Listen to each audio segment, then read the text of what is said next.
Türkmen türgeleri boks boýunça 19 ýaşly oglularyň arasynda Dünya Kubogy uğruna Taýland padşahlygyna geçirilen ýarşda baýrakly orlar eýlediler.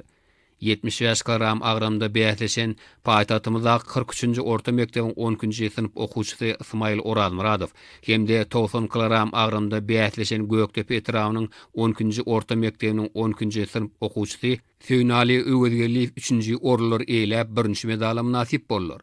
Ma'lum bolýarly Dünya Kubogy uğrunaky halkara ýaşa 80 ogloy döwletden 450den gowrak türgen gatnaşdy.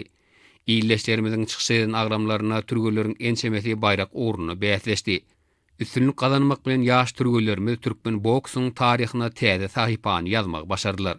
Türgellerimiziň kämilligine, maksada okkullygyna, ýeňşe bolan ihlasanyň ýokardygyna hünärmenler münasip baha berdiler.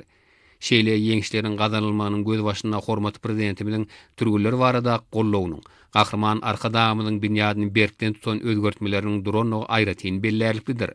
Dünya Kubogy uğrunaky ýarşda belen sepidiň eýlenilmegi türkmen sportynyň awraýyny belende göterdi.